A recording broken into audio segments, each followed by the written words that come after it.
Yes, another ball Earth pseudoscience myth has bitten the dust. This is a follow-up to my last video where I show that it's a myth that we could have gas pressure next to this so-called vacuum of space. Okay, so now in this video I want to point out that the fact that we can observe a pressure gradient in our atmosphere proves that our container is small, because the gradient is within our observation.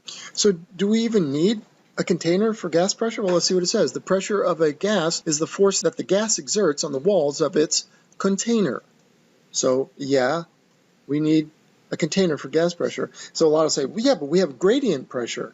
Well, the optimum word being pressure. Gradient pressure is still gas pressure and still requires a container. Because if our atmosphere were actually exposed to the vacuum of space, right, as vast as they say space is, our Earth combined with space would essentially become its container, one container, right? And as gas pressure will do, it will fill the empty space. So just like I'm going to show you in this diagram here, all of our atmosphere would be gone because it would fill the space and we would no longer observe any gradient. Okay, so here I am on the Earth, and here's our atmosphere. You can clearly see that we have atmospheric pressure, we have a gradient, it's thicker at the bottom than it is on the top. And even though gas pressure will fill the space of its container, we also have a relative density at play, right? So the denser molecules will form at the bottom and the lighter ones on the top. And being that it's a small container with a relatively low ceiling, we can observe our atmospheric pressure gradient. And this proves that it's a small container. So I'm going to stretch this dome up, okay? I'm stretching the dome. Now, as I stretch the dome, I'm creating a vacuum, a bigger vacuum, right?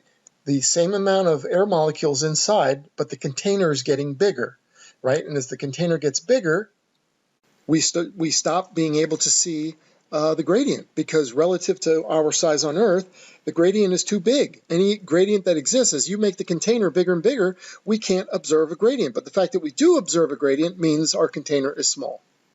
So that's what I'm showing here. Molecules are spreading out. They're spreading out. They're spreading out because the container, I'm stretching the container up higher and higher. There goes pea-brain. He's going down. He can't breathe anymore.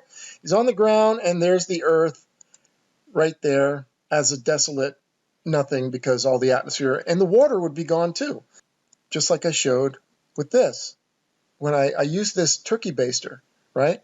Now when I squeeze the plunger or the ball of the turkey baster, I'm forcing the air out, right? Now the turkey baster ball is resilient and will bounce back, right? It'll bounce right back to its shape. You let go of it and it bounces back. Now as it bounces back, the vacuum is created because the space is now bigger than the molecules inside. And molecules will rush inside, right, and fill it up, just like these tankers, right? They sucked all the air out of the tankers, and nature abhors a vacuum.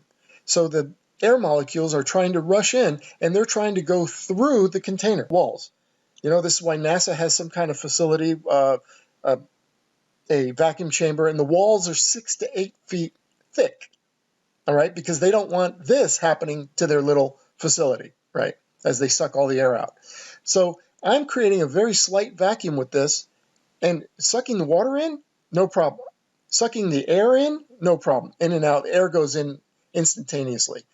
The water, a little bit heavier, right, goes right up.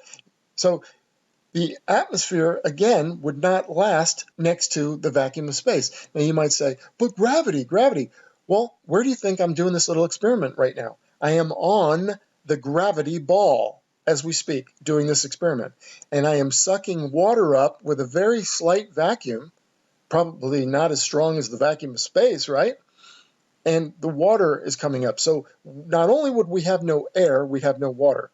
It's done. This proves the fact that we can observe gradient pressure within our observable atmosphere proves that the container that holds our atmosphere, whether it be a dome or whatever, is small.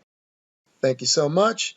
I have some t-shirts. Here's some couple awesome new prints. If you don't want to wear a flat earth t-shirt, because you know that's highly provocative and can set people off, wear a pea-brain t-shirt. Besides these logos that I'm coming up with are super cool. And check them out. Thank you so much. Bye-bye.